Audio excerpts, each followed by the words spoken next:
And here we go. Digital L back with another Hoops Profile Beyond the Backboard podcast for you with my co-host, Matt Handyfan. Today, we're going to be talking a lot about hoops, man. Hoops are back. NBA basketball, back. Exhibition college basketball, back. How are you doing, Matt? Are you fired up as I am? Oh, yeah, man. This is the time of year that I love the most, man. I mean, again, we're done with preseason. The NBA regular season starts tonight. I know our Miami Heat play tomorrow night. We're recording this on Tuesday, October 22nd. But nah, man, I'm super pumped that basketball's back in general, whether it's NBA basketball, college basketball, all types of basketball. I'm just glad that time is back, and I'm glad to have it in my life again for the next, 6, 7, 8 months. Absolutely, man. I am pumped up. I could run through a freaking brick wall right now. I'm just super excited about hoops. In fact, who did I watch play just earlier today? I watched a little bit of basketball. I think it was Arizona versus East New Mexico or something like that. It wasn't a good game. KJ Lewis is going to be in the 2025 NBA draft. And so I was checking him out. Super physical guard, but wasn't an entertaining basketball game by any stretch of the imagination. Before we get rolling and deep into this, I'm going to have you introduce yourself and, tell people where they can find you, follow you, and get more of your work. Matt Hannafin, at MPH_84_ is where you can find all my stuff. VendettaSportsMedia.com, HaHaHoops.com, MountainWestConnection.com. College basketball season is going to be starting just under a couple of weeks, and so with that, I'll be getting my full Mountain West, all of my Mountain West stuff. So please go check all that stuff out there, in addition to all my Heat stuff and NBA content that you can find on multiple platforms. But yeah, man, thanks for having me on as always. You're welcome. Certainly happy to have you here. And one thing I've been thinking about, just this is kind of like behind the scenes stuff for the people, is that we need to get your links into the description of the videos so that people can actually find your work without having to memorize your equation of a handle on Twitter. But yeah, so we got to do that.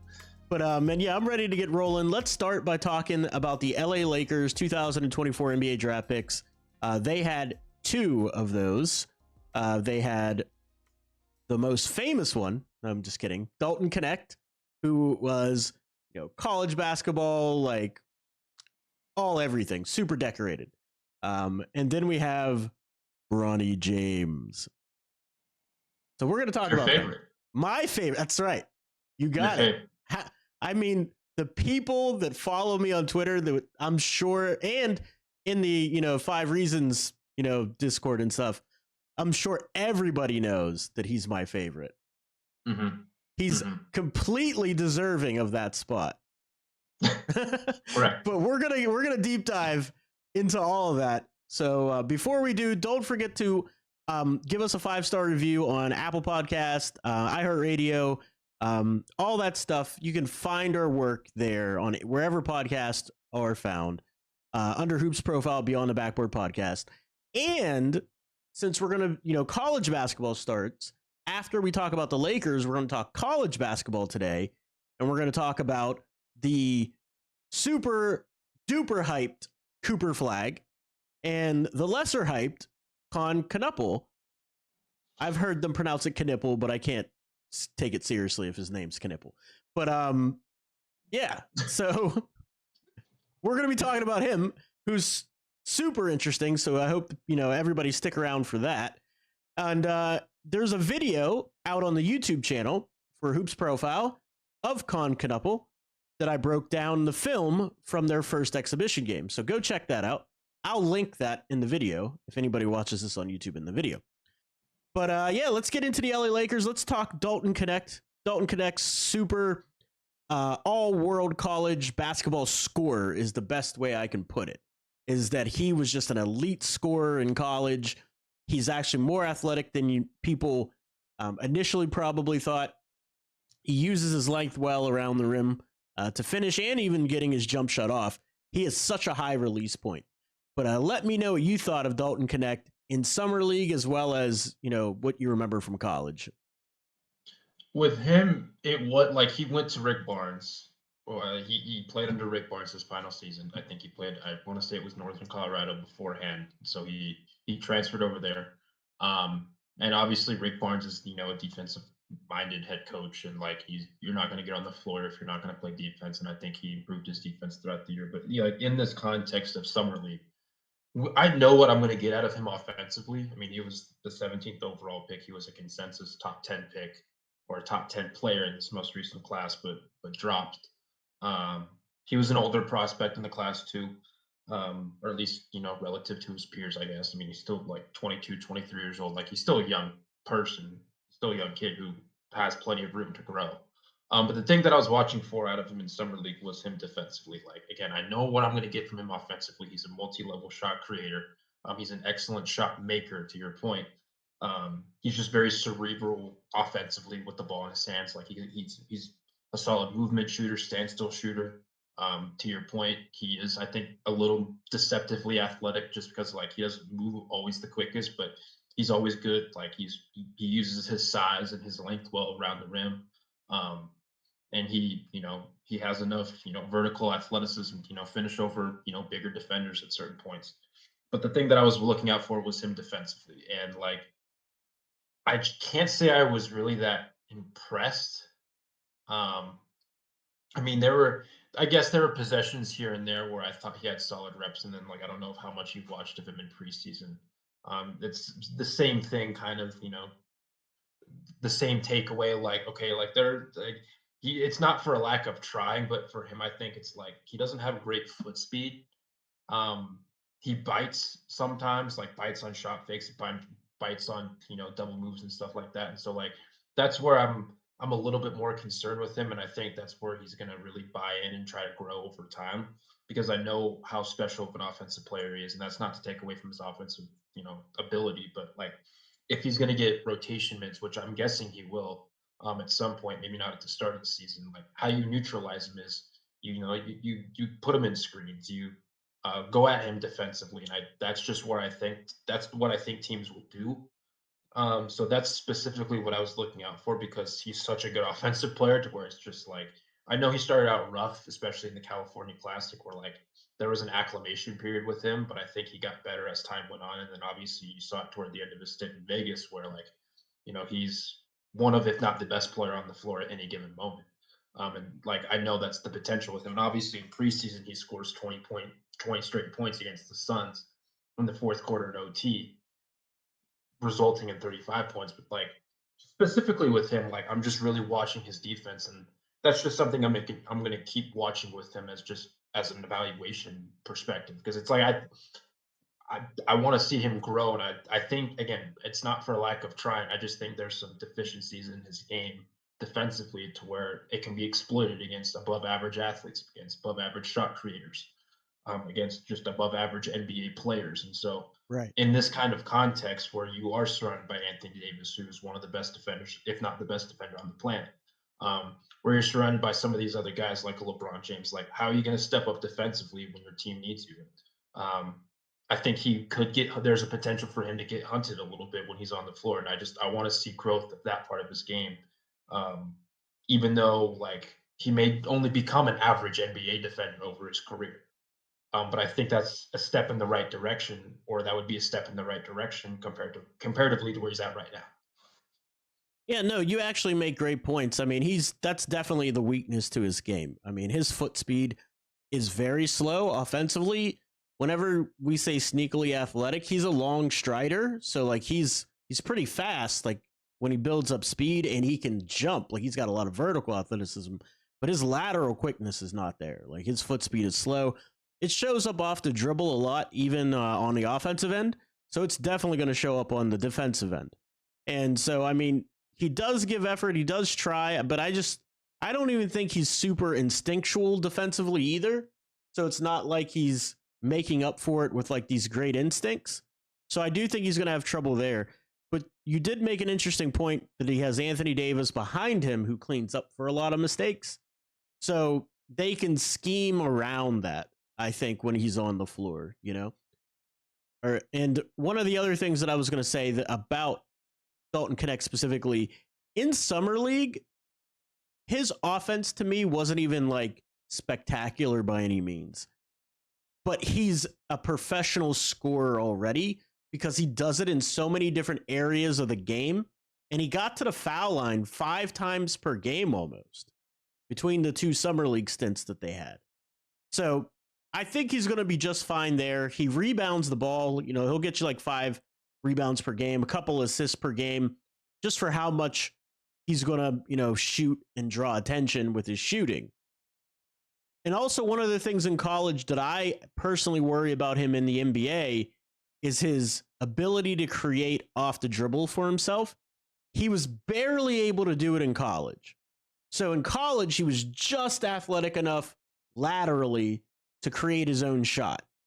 And he had the great length to just raise up and shoot over top of people because he has that high release point. I'm a little concerned about in the NBA if he's going to be able to ISO these good defenders with that lack of lateral quickness. And I think that's something the Lakers really need. They need another player outside of like LeBron and, you know, of course, Anthony Davis, because his ISO is a different type of ISO. But in late shot clock situations, to be able to get his own shot. So I don't worry so much about him fouling out per se or getting into foul trouble because of the poor defense. And I think they can scheme a little bit around it, but it is going to be an issue. He is going to get hunted in mismatches. He's going to be put in every pick and roll. And they're really going to have to make sure that, you know, they have that rotation on lock whenever he gets beat, because he's going to get beat. Are we sure at least not him, like him as a rookie, he's going to get, maybe not just because of how much he plays, but are we sure he won't get in foul trouble at some point? Because again, I just don't think he's super disciplined on that end yet. And I think he's not going to get the rookie. He's going to get the rookie whistle. I mean, there's going to be games where like he might get in foul trouble for a half, but I don't think he's going to have like 5 fouls by halftime. You know what I'm saying? Okay. Like, yeah, I don't think so. I don't think so. I don't think he's going to come in the game, a minute and a half goes by, he's got 2 fouls, and the coach is like, all right, sit down. Like, I just don't see that happening. You know what I mean? Because he tries, but it's not like he's like super aggressive at trying. You know what I mean? He uses his length well, and he stays back. I just think they're going to bait him. Yeah, I mean, they might. It's possible. I think they're going to bait the rook. Like I think that's how it's going to be. And again, that's how you neutralize his impact on the floor. Like I think getting him in foul trouble. But he's also 23 years old. He's seen a lot of that in college. Like that's true. He got attacked a lot in Tennessee. So like that's true. I mean, it's different at the NBA, but that's true. It is different. It's definitely going to be an adjustment. I just don't think it's going to be this overarching issue where he comes in the game, 1 minute goes by, he's got 2 fouls. Okay, you got to sit down. I just don't think that's going to be the case. But I also think he's going to get scored on a lot. Like his points per possession against is going to be like insane. Like if he gets ISO'd, it's going to be bad. Yeah. So it's a give and take, you know? So it just depends on who they put on the floor with him. If they can surround him with other high Q good defenders, you probably got to keep him in the rotation where him and Anthony Davis are on the floor at the same time, because you need to have that shot blocker on the floor when he's there. That way he can use his length, contest the outside shot, and when it invariably gets blown by, you'll have a shot blocker waiting. So we'll see. It'll be interesting. I can guarantee you and assure you his impact is going to be bigger than their second round pick's impact. I was going to make a joke about, you said high IQ defenders, and I was like, he could just share the floor with Bronny James for. Oh, that's it. So that's the pair. That's right. So you pair him with Bronny James. That's the defensive help he needs. Everything's fixed. That's right. They complement each other so well. One can score, one cannot. One gets rebounds, the other does not. One facilitates, the other does not. Can we guess who the one is who does not do the majority of those things? Max Christie. No. Him too. Yeah, Bronny. Bronny. That's Bronny James, number 55 overall. The son of someone. I mean, it had no bearing on him getting drafted whatsoever. He completely earned the 55th pick on his own merit. I tried to keep a straight face. I can't. Now, Come on, man. I'm not like mad at Bronny because if you got the connections and you can fulfill your dream, go for it. And I'm always on the side of players. Like I'm never the one to be like, that player's making too much money. What are these athletes making all this money for? No, that's not me. Yeah. But I will say that he's the 55th overall pick, got a standard contract, I think a 4-year deal. Yeah, it was a 4-year second-round extension. It's wild to me. Rich Paul came out and said he wouldn't sign a two-way. Yeah, I know. I heard that one. Yeah. But I knew he wasn't signing a two-way anyway because LeBron James, he's on the team. I mean, he's your front office, general manager, your contract specialist. There's no way he wasn't going to get a guaranteed deal. But here's the crazy. Want to hear something even crazier than that before we break down Bronny's game because it's going to be so extensive. Brian Windhorst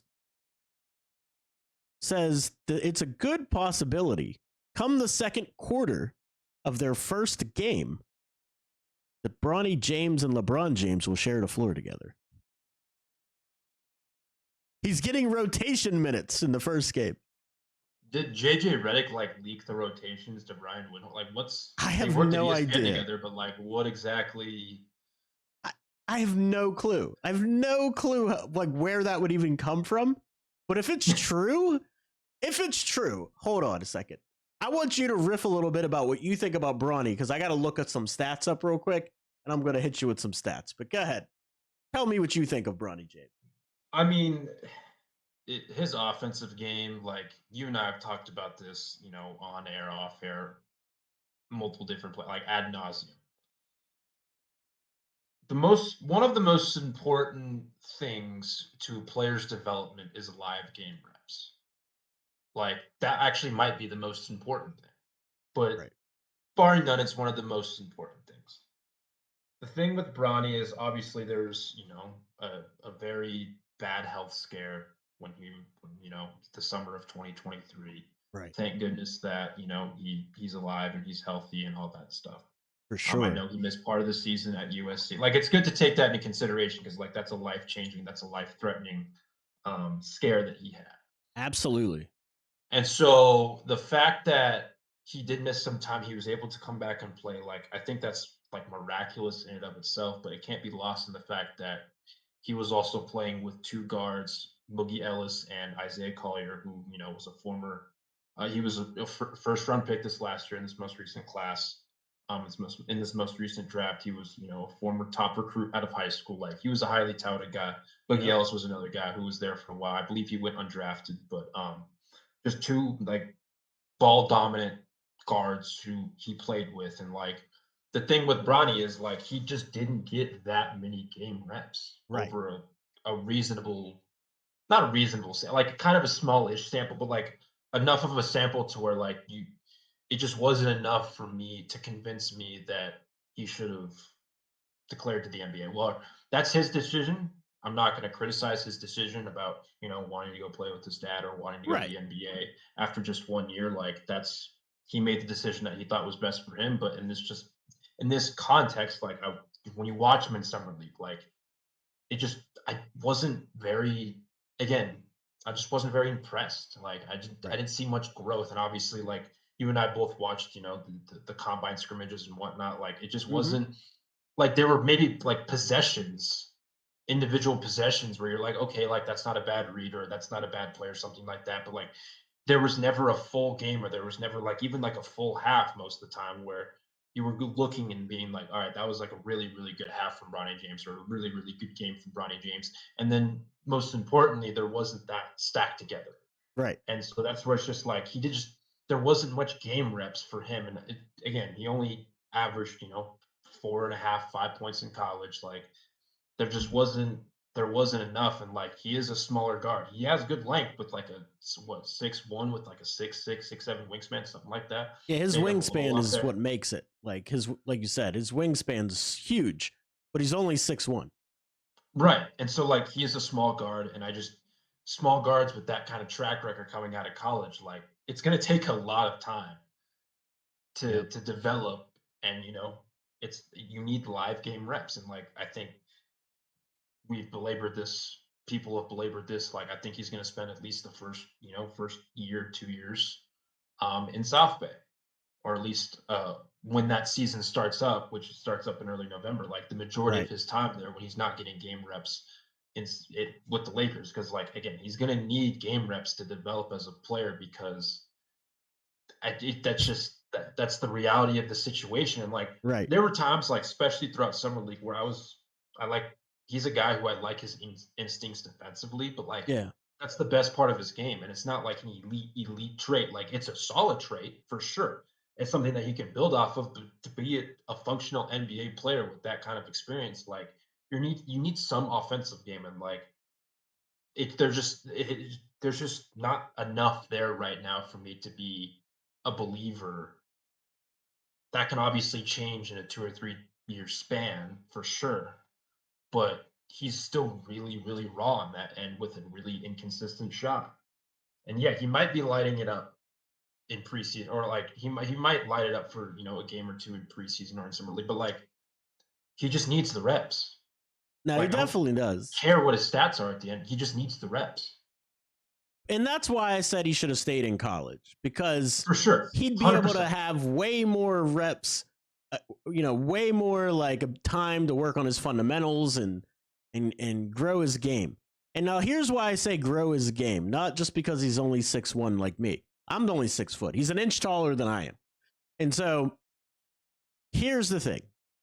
In Summer League, where he's playing against his peers, not even NBA, like real NBA players. Like there's some real NBA players, don't get me wrong. Like we had Jaime Jaquez Jr. for a couple of games for the Miami Heat in there. But he averaged like 25 minutes a game, 7 points per game. But here's the thing. If you're a 6'1" guard and can't really score, you got to do what else? You got to be able to facilitate. He's got a negative assist to turnover ratio in Summer League. He's got more turnovers than assists. Like you can't have that. And if you're going to be a defensive guard, you're going to have to average more than a steal a game.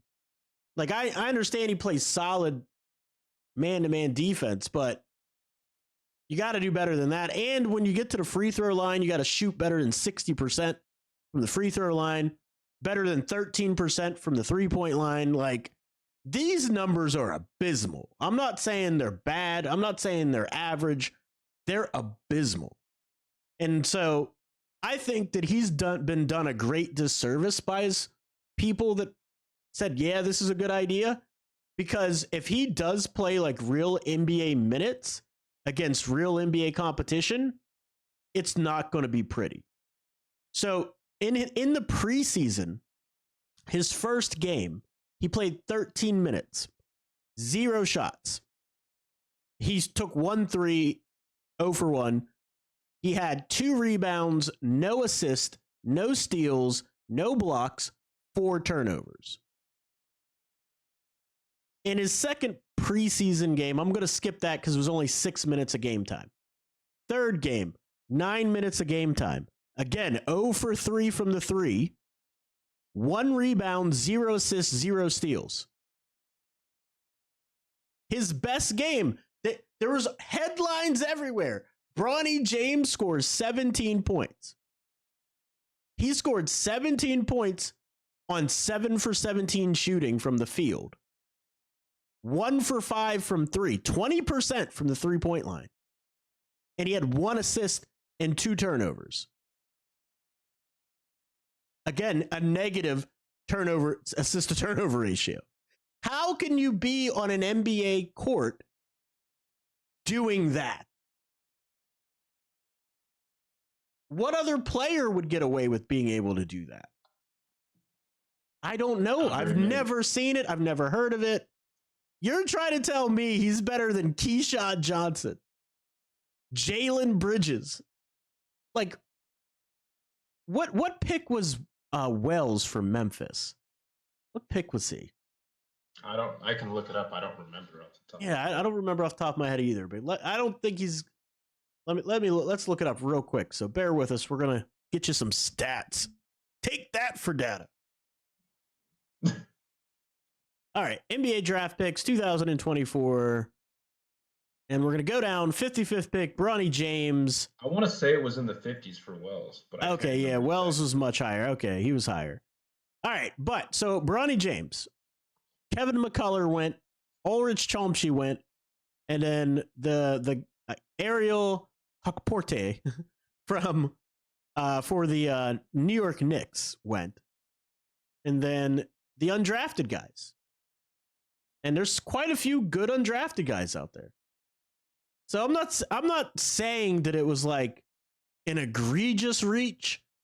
It's just these people that were deserving of a spot that could actually help your club, you could have picked.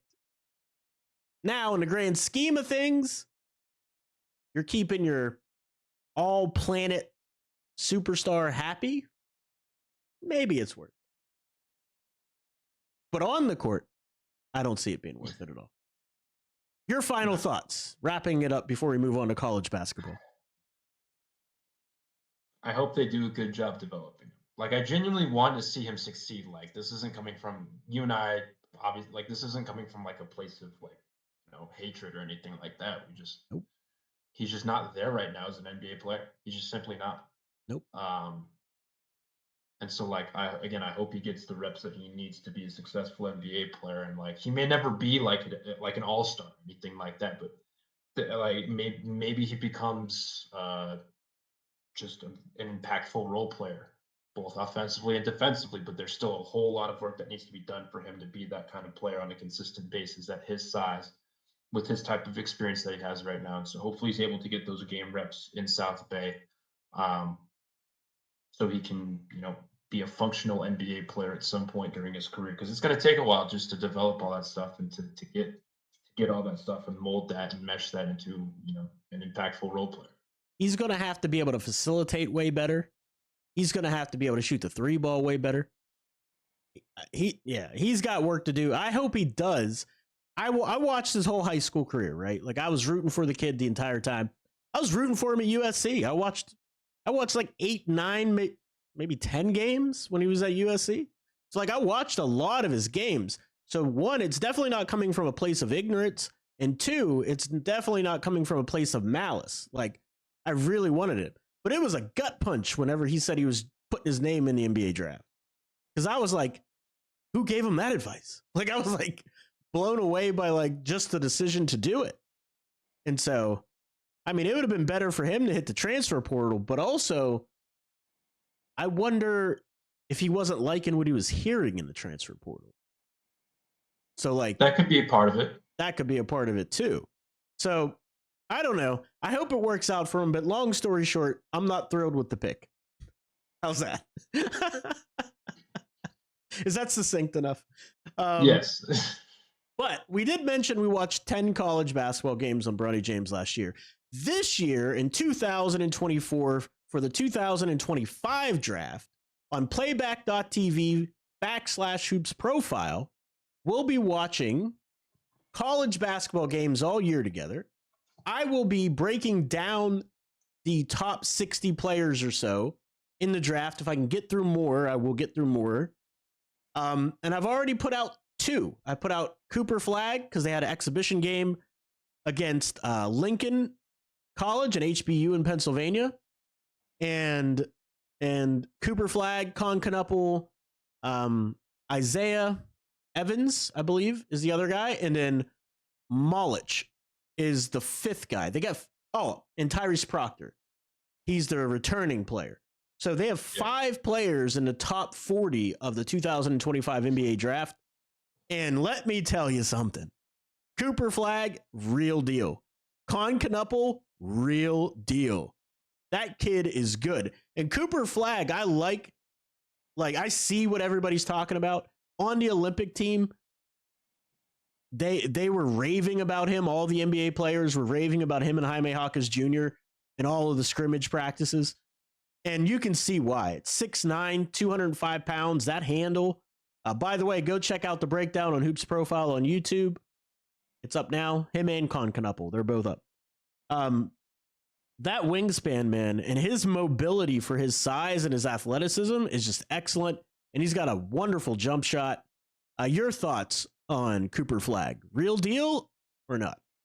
Yeah, he's the real deal. I mean, maybe like outside of Wemby, I can't think of a prospect who was like this consensus of a number one, maybe since like Zion.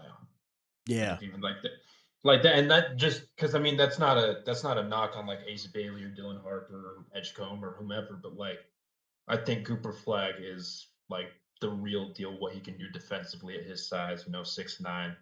He's got great length to him. Like he's super poised. Like to me, he's just never rattled. His shot making is phenomenal from really all three levels. Like he can get his shot any way he wants to. And no, he's definitely the real deal in my eyes. And there's a reason why the Nets are going to win like 15 games this year, if that, because they want to get in the Cooper Flagg sweepstakes. Like there's going to be reasons why you thought the bottom of the NBA was bad last year. Like it's probably going to be even worse this year, just with the Cooper Flagg sweepstakes and teams just trying to do whatever they can to tank for him. But let the tanking begin. Yeah, again, like Ace Bailey's not a bad consolation prize. No, not at all. Or Edgecombe's Dylan not Harper. a bad consolation prize. I don't know how much of you. I watched a little bit of Edgecombe. Yeah, the kid from the Bahamas for sure. Yeah, he's gonna be good. I think, like really. But don't forget Dylan Harper, man. Yeah, he's not a bad. This draft class is gonna be fun. Like Liam McNeely, I'm very excited to watch him. Right, and his teammate Con Knuppel. That's what I'm saying. Con Knuppel, who we watched in the same game, he is going to be excellent. Now I don't know if I trust this 6'7" business. Duke has him at 6'7", and when I watch the game film, I'm like, it doesn't look 6'7", maybe 6'4", maybe 6'5". But anyway, I digress. That kid's a knockdown shooter. He's got an excellent feel for the game. Facilitates. That's the other thing about Cooper Flagg, not to divert our attention from Con Knuppel. His facilitation and selflessness for a superstar is very reminiscent. Now, they're completely different types of players, completely different stratosphere of players, but very LeBron James-like, where as a superstar, he is very comfortable facilitating rather than just being ball dominant and dominating the offense. So I really love that about his game. He's got to clean up his handle. Like he has a nice handle for his size, but on one of the possessions where he blocked a shot in the backcourt, was like, got the rebound almost falling out of bounds. He had a guy right on him, and he's like trying to get away from him with his handle and almost turned it over, but he got the foul call. So he does need to tighten his handle up a little bit, but that's nitpicky stuff. But yeah, he's excellent. Con Knuppel, he's more athletic than I thought he was. His defensive prowess is better than I thought he was. His foot speed is his only downfall. That's the one downfall for him, is his foot speed. But he's so smart, man. He's so smart. He beats people to the spot all the time, and he just freaking has this ability and feel for the game. I can't believe that he's a freshman. Yeah, that was my. I mean, I haven't completed. I'll be honest, I haven't completed their rewatch yet. I watched the first half of it, but of their first exhibition game, I mean. But no, his feel for the game was someone who it was more advanced than I. Just watch my video. It's all you need. Shameless plug. Yeah, shameless plug. But no, he's gonna be a good player. Like his shot, his mechanics, it just looks so smooth. It is, dude. He's confident with it too. Oh yeah. Like he's not gonna let a few misses rattle him, and I do think he's gonna be like an efficient 3-point shooter. I'm not gonna throw out a percentage or whatever, but I do think he's gonna be a quality 3-point shooter. And yeah, in addition to like his feel and everything that you talked about, like it's also easy playing basketball with, like, to some extent playing basketball with Cooper Flagg. Right. But at the same time, like I do think like his feel is like legitimately advanced. Like for someone of his age, heading into the next level. And he's always around the ball, dude. Like you would think you think quote unquote shooter, like he's drifting on the perimeter all the time. Nah, he's always around the ball, hunting for rebounds, deflections. Like he's I saw him. It's an exhibition game. Freaking dude's full laid out diving for loose balls, like crazy stuff. So like, yeah, I'm a big fan of him. Big fan of his. Me too. And we won't get a better grasp on some of these guys, especially, I mean, I think we can at least pencil in Cooper Flag, but guys like Knuppel, guys like Malawach, guys like just all these different guys. Like we won't get a better feel for them, until we're 5, 10, 15 games into the regular season, at least when conference play kicks up. 100%. There's feast week, and so I don't know what Duke's schedule looks like in terms of top 25 opponents, but I'm sure most of the world or most of the college basketball fans are going to be locked into Duke this entire year for obvious reasons. But I think I'm very excited to see how Knuppel, some of these other guys play alongside Cooper Flag this upcoming season. Yeah, absolutely, man. It's going to be a fun college basketball season. There's going to be some epic battles like Cooper Flag versus Edgecombe. There's going to be Dylan Harper, and I mean the tournament's going to be woo. I can't wait. That's a long way away though. But hey, listen, man, Nevada's going to win it, so it's just what I'm saying. Sorry for Cooper Flag, but Kobe Sanders is Is that Nevada bias I smell? I'm just saying, like I don't need to sell anybody on it. But That's right. You don't need to sell anybody. Tickets, you can write it in pen for whenever you print out your bracket. Like listen, I don't make the rules, man. I don't make the rules. It's just how it's gonna be. It's just how it is. That's right. They're angry after blowing that lead against Dayton last year. It's just how it is. Like, I can't help anyone with it. I can't. It's just how it is. I love how you plug Nevada, man. No matter what, you wear it on your whole chest, man. Whatever it is, you say it with your whole chest. I love it. I don't agree with it. I don't see it likely to happen, but I respect it. I definitely respect it. Doesn't matter if you agree. It's gonna happen. So it's like what? Oh man, but that's in fact, it's not an opinion. Like that's just. Dude, if you have this kind of foresight, can you give me the lottery numbers, please, so I can play them? This command of the universe that you have. But no, it's definitely been a blast, man. I can't wait for the college season. Again, we are going to grow that I'm going to grow that playback room. We're going to watch college games there, and then the breakdowns are going to come out after that. So it's free, doesn't cost anybody anything. Just go to playback.tv/hoops profile. You can watch the games, and we're going to give you the analysis in real time, and then you're going to get a breakdown video in more detail after those games. So that's how that's going to move forward.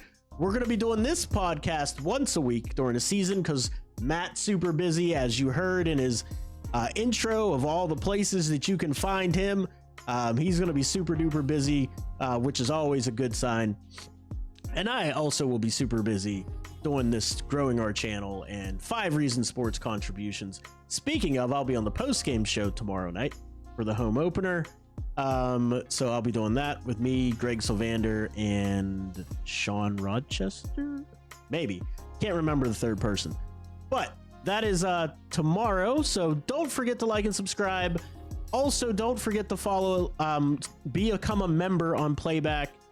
It's one of the things that is going to allow you to be able to get a lot of insight, even more over top of the videos, and more content, more entertainment, and it doesn't cost you a dime. So with that, my name's Digital Adel. Find me anywhere. You can find me at Digital Adel anywhere social media is. So any social media platform at Digital Adel. And on 5 Reasons Sports, you can find me there as well. And then Matt Haneyfan, where can I find you? At NPH_824_. You can find me on Twitter and read all my dumb tweets, or if you think they're smart, my smart tweets. In addition to VendettaSportsMedia.com, HotHoops.com, MountainWestConnection.com, 5 Reasons Sports, watchplayback.tv/5RSN. I'm all over the place, man. I'm all over the place. He is a man amongst the people. Now, he is everywhere. And he's omnipresent, apparently, because Nevada's winning it all. You heard it first from Matt Hannafin. So that is it for us today, guys. Don't forget to like and subscribe. I'll see you next time.